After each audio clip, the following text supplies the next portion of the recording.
chat nommé Rodilardus faisait des rats tels des confitures, que l'on n'en voyait presque plus, tant il en avait mis dedans la sépulture. Le peu qu'il en restait n'osait quitter le trou, ne trouvait à manger que le corps de son chou. Et Rodilard passait chez la gente misérable, non pour un chat mais pour un diable. Or, un jour qu'au haut et au loin, le galant alla chercher femme, pendant tout le sabbat qu'il fit avec sa dame. Le demeurant des rats tint chapitre en un coin, sur la nécessité présente. Élabore leur doyen, personne fort prudente, opina qu'il fallait, et plus tôt que plus tard, acheter un grelot au cou de Rodilard. Qu'ainsi, quand il ira en guerre, de sa marche avertie, il s'enfuirait en terre. Il n'y savait que ce moyen, chacun fut de l'avis de monsieur le doyen.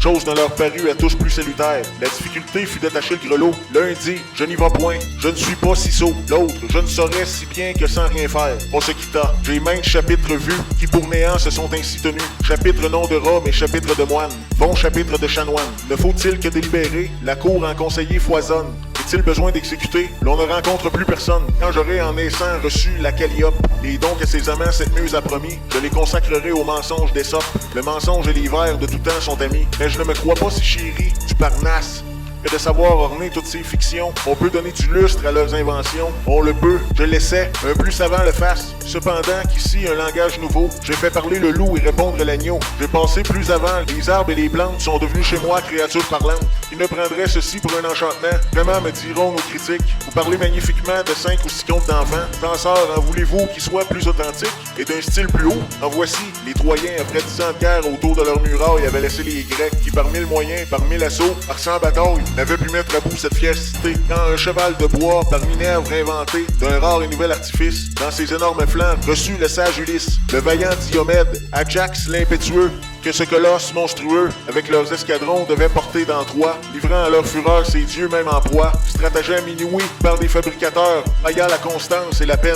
C'est assez, me dira quelqu'un de nos auteurs, la période est longue, il faut reprendre haleine. Et puis votre cheval de bois, vos héros avec leurs phalanges, ce sont des contes plus étranges qu'un renard qui cajole un corbeau sur sa voix. De plus, il vous sied mal d'écrire en si haut style. Eh bien, baissons d'un ton, la jalouse Amarille songeait à son Alcippe et croyait de ses soins n'avoir que ses moutons et son chien pour témoins. Tircis, qui l'aperçut, se glisse entre des saules. Il entend la bergère adressant ses paroles au doux zéphyr et le priant de les porter à son amant. Je vous arrête à cette rime, dira mon censeur à l'instant. Je ne la tiens pas légitime, ni d'une assez grande vertu. Remettez pour le mieux ces 2 vers à la fonte. Maudit censeur, te tairas-tu? Ne saurais-je achever mon compte?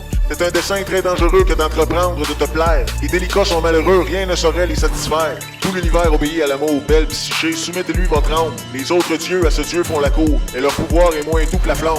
Les jeunes cœurs, c'est le suprême bien. Aimez, aimez, tout le reste n'est rien. Sans cet amour, tant d'objets ravissants. Lambris dorés, bois, jardins et fontaines n'ont point d'apport qui ne soit languissant. Et leurs plaisirs sont moins doux que ses peines. Les jeunes cœurs, c'est le suprême bien. Aimez, aimez, tout le reste n'est rien. L'aigle donnait la chasse à maître Jean Lapin, qui droit à son terrier s'enfuyait au plus vite. Le trou de l'escarpeau se rencontre en chemin, je laisse à penser si ce gîte était sûr. Mais au mieux, Jean Lapin s'y blottit, l'aigle fondant sur lui, nonobstant cet asile. L'escarpeau intercède et dit, princesse des oiseaux, il vous est fort facile d'enlever malgré moi ce pauvre malheureux. Mais ne me faites pas cet affront, je vous prie. Et puisque Jean Lapin vous demande la vie, donnez-la lui, de grâce, ou l'ôtez à tous deux. C'est mon voisin, c'est mon compère. L'oiseau de Jupiter, sans répondre un seul mot, choque de l'aile l'escarpeau. L'étourdi, l'oblige à se taire. Enlève Jean Lapin, l'escarpeau indigné, vole au nid de l'oiseau, fracasse en son absence. Ses œufs, ses tendres œufs, la plus douce espérance, pas un seul ne fut épargné. L'aigle étant de retour et voyant ce ménage, remplit le ciel de cris, et pour comble de rage, ne sait sur qui venger le tort qu'elle a souffert. Elle gémit en vain, sa plainte au vent se perd. Il fallut pour 7 ans vivre en mer affligée. L'an suivant, elle mit son nid en lieu plus haut. L'escarpeau prend son temps,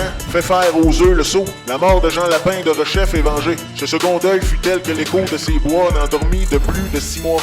L'oiseau qui porte Ganymède, du monarque des dieux, enfin implore l'aide, dépose dans son giron ses œufs, et croit qu'en paix, ils seront dans ce lieu pour ses intérêts. Jupiter se verra contraint de les défendre, hardi que les irait la prendre. Aussi ne les y prit-on pas, leur ennemi changea de note. Sur la robe du dieu fit tomber une crotte.